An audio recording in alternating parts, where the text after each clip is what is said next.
नमस्कार दोस्तों, कैसे हैं आप लोग। मैं उम्मीद करता हूँ अच्छे होंगे।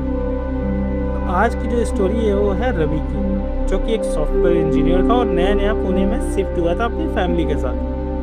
फैमिली में उसके कुल 3 मेंबर थे। वो था, उसकी वाइफ थी और उसका एक छोटा भाई था। वो जहाँ जॉब करता था, जिस कंपनी में, वो उसके रूम से उस कंपनी की दूरी करीबन 30 से 40 मिनट की थी। 30 से 40 मिनट उसको लगता था अप एंड डाउन करने में।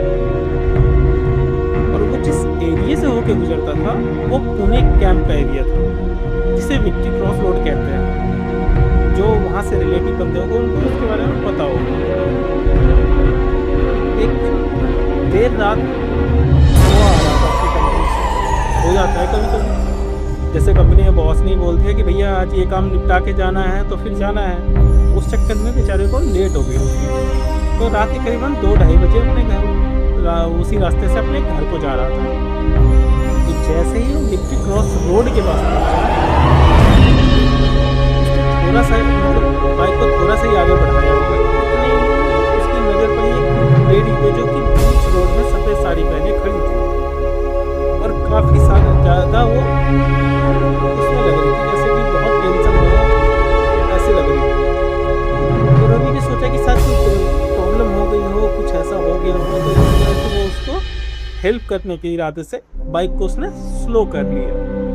अब जैसे ही वो उसके पास पहुंच के उसे कुछ बोलता है कि हाँ जी, क्या प्रॉब्लम हो गई है, क्या मदद चाहिए आपको, बताइए आप।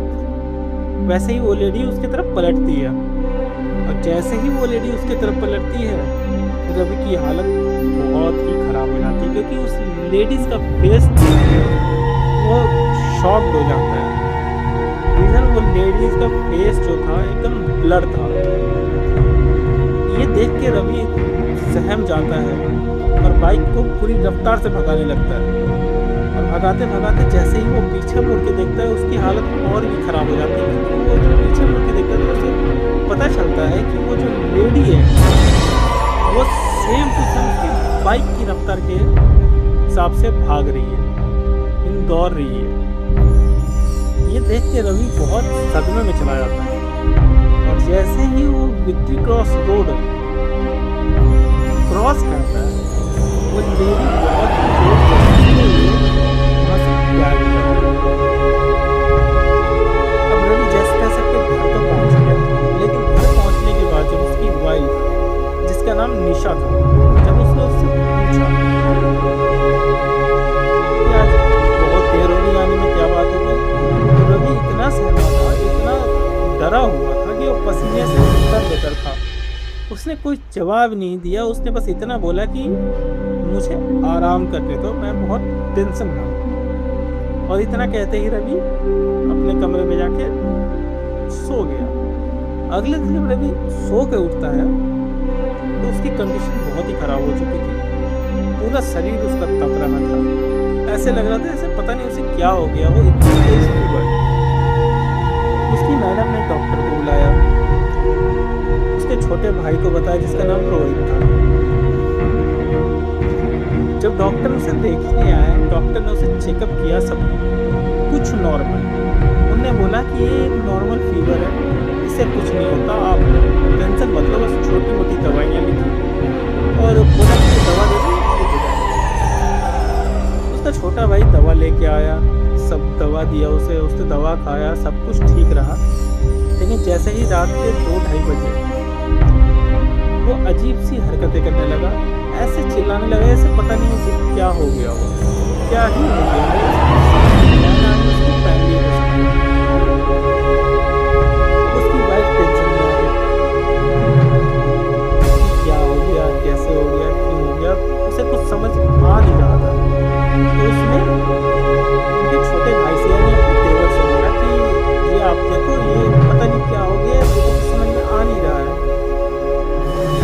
तो फिर उन दोनों ने उसे उठाया और दोबारा से हॉस्पिटल लेके गए, क्योंकि फीवर भी उसका उतर नहीं रहा था। तो हॉस्पिटल लेके गए, तो हॉस्पिटल में डॉक्टर ने भी चेकअप किया, बोला नहीं ये सब तो नॉर्मल है, कोई इशू नहीं है, सब कुछ ओके है। और उसे वहाँ पे एडमिट नहीं किया। तो वो उसे वापस घर लेके आया, घर पे रखा, सोचा कि हो सकता है फीवर की वजह से या फिर कोई तबीयत ठीक नहीं है तो कुछ हो सकता है कि इस वजह से ऐसी हरकतें कर रहा होगा। लेकिन हफ्ते बीत गए, वो बंदा वैसी ही हरकतें करता रहा। अंत में उन लोगों ने उसे उठाया और अपने गांव लेके चले गए। गांव उनका था कोलकाता।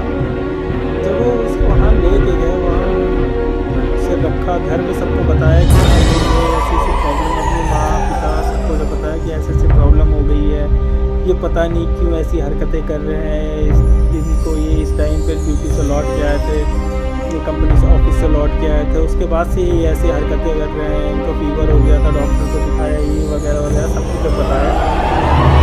तो पिताजी जो थे उनको कुछ शक हुआ कि कुछ ना कुछ तो हुआ होगा, वरना ऐसा नहीं हो सकता।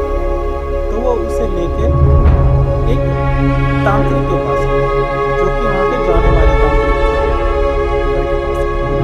जब उन्हें वहाँ लेके गए वो, तो तांत्रिक ने उसे देखते ही कह दिया कि इसके ऊपर एक एंटिटी है, एक साया है जो इससे चिपट गई है। इसके लिए कुछ साधना वगैरह करनी पड़ेगी, कुछ ऐसा पूजा वगैरह करना पड़ेगा जिससे कि ये इसे छोड़ के चले जाए। तो रवि के पिता ने कहा कि भैया जो करना है करो, हम सब करने को तैयार है, बस हमारे लड़के को बचाओ। फिर उसने तांत्रिक ने उनको बोला कि ठीक है कोई बात नहीं, आप अगले दिन सुबह 10-11 बजे तक आइएगा, हम आपकी सारी पूजा सामग्री जो भी है सब कुछ इकट्ठा करके रखेंगे, आप आइएगा और हम पूजा की जो विधि है उसको चालू कर देंगे। ठीक है। 11 बजे के आसपास वहाँ पहुँचे तो उन्होंने देखा कि वहाँ पूरी तैयारी करके बैठे हुए। वहाँ वो गए, अपने लड़के को लेके गए। हाँ, इसमें एक मिस्टेक है, जैसे वो अपने लड़के को लेके पहुँचे वहाँ पे, वो लड़का वहाँ जाने से ही इनकार करने लगा, ऐसे छटपटाने लगा जैसे वो कह रहा हूँ, तो उसके अंदर से कह रहा था मेरे को यहाँ जाना ही नहीं। पूरा चिल्लाने लगा, हाथापाई को उतर आया। फिर बाबा के जो कुछ बंदे थे, जो कुछ लोग थे, वो गए, उसके गले में ताबीज़ वगैरह डाली, उसको ला के फिर वहाँ बिठाया गया। फिर पूजा चालू हुई। पूजा करीबन 2-3 घंटे चली। 2-3 घंटे चलने के बाद बाबा ने एक बभूत पढ़ा, मंत्र वगैरह पढ़े, अपने बभूत वगैरह सब डाला उसके ऊपर, और अंततः लास्ट में एक ताबीज़ बना के उसके पिता को दिया और कहा कि ये इसके गले में डाल दो, और जब तक ये इसके गले में रहेगा ये सेफ रहेगा। अगर ये ताबीज़ इसके गले से उतरी तो फिर इसको कोई नहीं बचा पाएगा, क्योंकि वो एंटिटी हमेशा इसके साथ ही रहेगी, वो इसे छोड़ नहीं सकती। जब तक ये ताबीज़ है तब तक वो इसके आसपास नहीं आएगी। तो उसके पिता ने वो ताबीज़ ली, उसके गले में डाल दिया। उसके बाद से एक वो दिन था और एक आज का दिन, जब से वो लड़का एकदम सही सलामत है, और उसके बाद से उसे कोई प्रॉब्लम नहीं है। और आज भी वो ताबीज़ उस बंदे के गले में ही है। अगर आपको इससे रिलेटेड कोई भी सवाल हो या ऐसे कोई भी अगर कुछ चाहिए, जानकारी चाहिए हो, तो कमेंट बॉक्स में ज़रूर पूछना, मैं आपके हर सवाल का जवाब दूँगा। Thank you.